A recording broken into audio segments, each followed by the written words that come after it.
kita yang sangat berbahagia ini. Nah, ini ada kameramen mau bertanya dia. Apa yang abang tanyakan, Bang Kameramen? Ya, kembali lagi bersama saya Bang Kameramen yang ingin bertanya kepada Bang Yuda Oh, cocok. tentang perceraian. Oke, kenapa dengan bercerai? Apa yang mau ditanya tentang perceraian? Hal-hal apa saja yang dapat diajukan agar perceraian itu bisa diterima oleh majelis hakim di pengadilan agama, Bang Yuda? Oh, simpel sekali jawaban itu.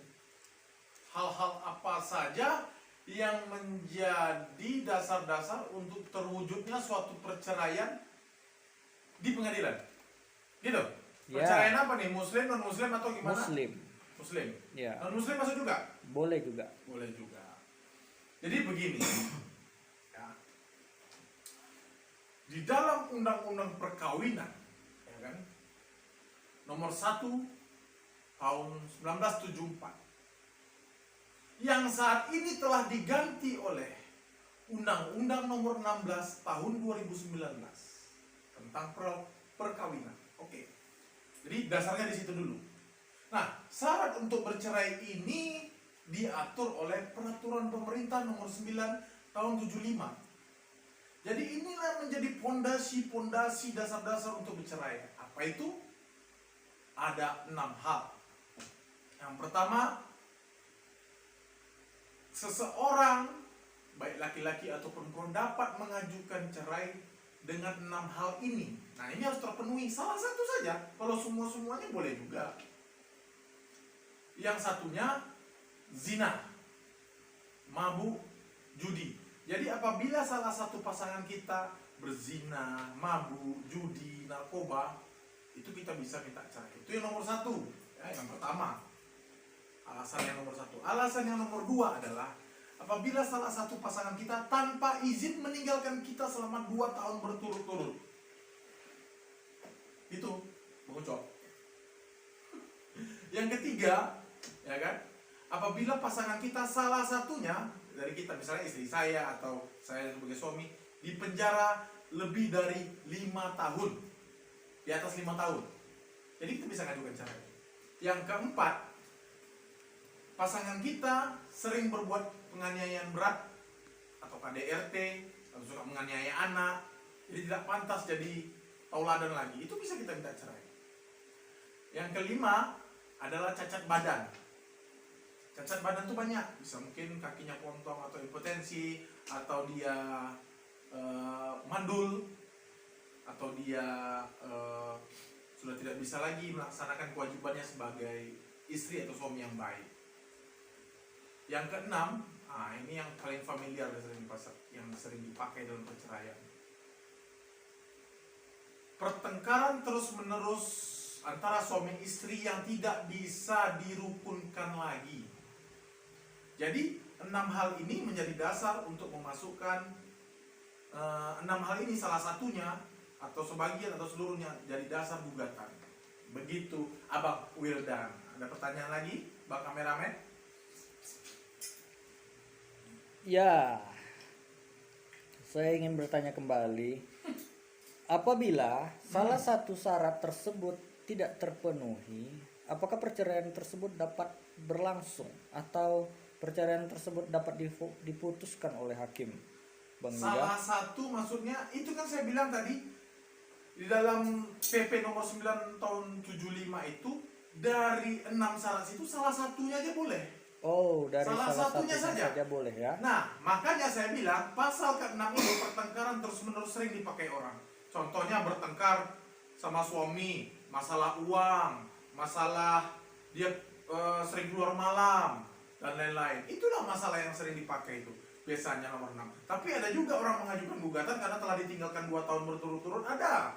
Karena ada ditinggalkan karena dia suka judi, mabuk, itu ada. Jadi semuanya, ke-6 itu salah satunya bisa jadikan alasan perceraian. Oh, gitu. seperti itu. Ada lagi pertanyaan? Pasti ada tuh Bang Wildan, Bang Kameramen. Ya, pertanyaan ketiga dari saya adalah Apa tuh? Apa hal-hal yang pernah Bapak Yuda jumpai atau Bang Yuda jumpai di lapangan perceraian?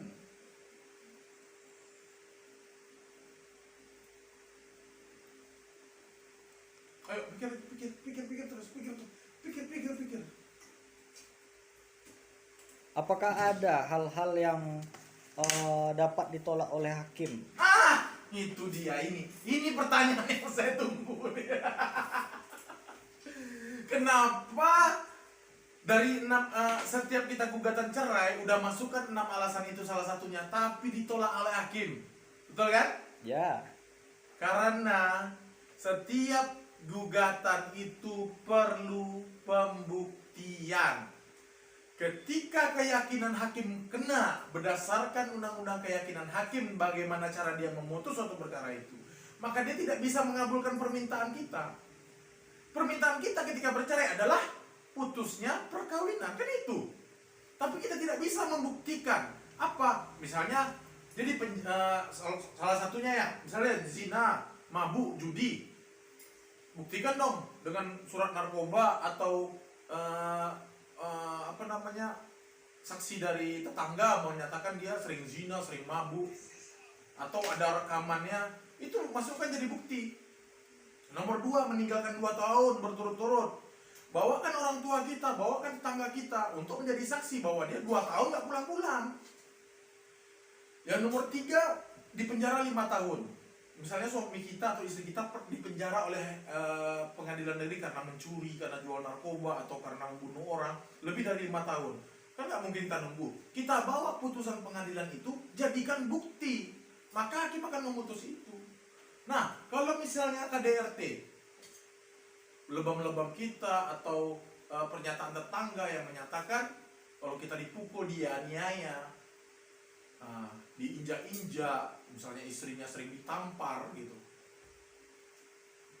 Misalnya masalah cacat badan, contoh dia sudah 15 tahun tidak bisa hamil, itu kan bisa dijadikan gugatan, periksa ke dokter, menyatakan dia mandul, bilang Pak Hakim, Bu Hakim, saya menggugat ini karena dia mandul, saya mau cari yang baru, boleh. Nah, yang paling sering ini pertengkaran terus-menerus yang tidak bisa didamaikan lagi. Contoh salah paham. Nah, ini membuktikannya nih susah-susah gampang. Membuktikan kita nih memang bertengkar sama istri terus tak bisa didamaikan lagi itu siapa? Ya itu orang terdekat, orang tua, adik kandung, atau tetangga sebelah, yang menyatakan bahwa kita bertengkar terus-menerus tak pernah damai.